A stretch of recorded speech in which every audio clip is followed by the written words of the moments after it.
Why do you think Disney films, why do you think Lucasfilms are so obsessed with dismantling childhood heroes, Indiana Jones, Luke Skywalker, etc.? I think it's just trying to bring in just 21st century deconstruction into these franchises, that you have the quintessential adventurer in Indiana Jones, and he's designed to be the ideal man. He's handsome, intelligent, an adventurer. He gets the girls. He always survives. He's always in over his head, but he finds a way to get out of it and go back to his normal life where he's respected for his intellect. He's just got this classic adventure. And then Star Wars is the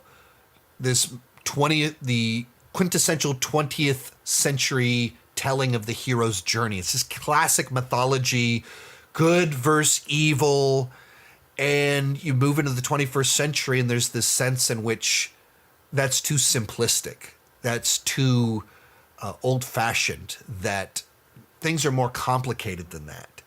And therefore our heroes need to be flawed, our villains need to be sympathetic, and there's just the overall sense of lack of trust in authority and power structures. So suddenly the Jedi were always kind of this fascist, corrupt organization. Not that they were flawed and that led to their downfall, but they were like overtly like a corrupt organization. Our heroes are deeply flawed and have PTSD to make them more relatable. And you just kind of look at Disney outside of this. There's just an inherent, in a bunch of these places, going so far against classic tropes of broad appeal fantasy.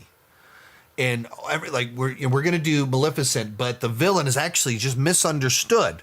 And Cruella, the most famous puppy killer of all time, Cruella is actually a misunderstood punk rock, revolutionary, feminist icon, the puppy killer. So we need to make her strong anti-hero, but Obi-Wan and Indiana Jones, we need to kind of break them down and deconstruct them. And Luke, the most hopeful hero in the galaxy that was able to redeem Luke Skywalker with his Darth Vader with his optimism, is suddenly cynical and broken and has given up. It's just, we have to turn everything on its head, and it's a misunderstanding of being creative and fresh with your storytelling. When you do it once, and it's outside the ordinary, that we're going to deconstruct our hero. We're going to take our villain and turn it on its head. When you do it once, it's interesting, refreshing. But when you do it to everyone, you've just created a new trope. You've replaced the classic, timeless tropes that have created the hero's journey in these archetypes. That they've worked across cultures and across time, and you just went, no, we're going to replace it by subverting the whole thing and turning it on its head. It gets old really fast. And you start to realize that you're making movies that don't deliver what people want. They're actively at odds with why people love these franchises. And I think that's why there's just so quickly there's pushback. It's interesting once, and it's interesting in the right context. And you can see the places where Logan deconstructs hero mythology, and it's great, but it fit the character, and it was a logical culmination of that character's journey.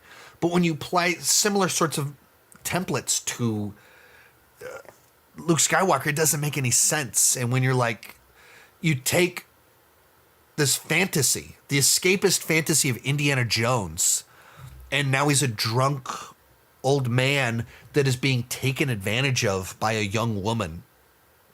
The escapist fantasy is not there anymore. So I think it's just a misread of what people want. It's a misread of how to be clever, because it stopped being clever a decade ago, but it's all of that stuff.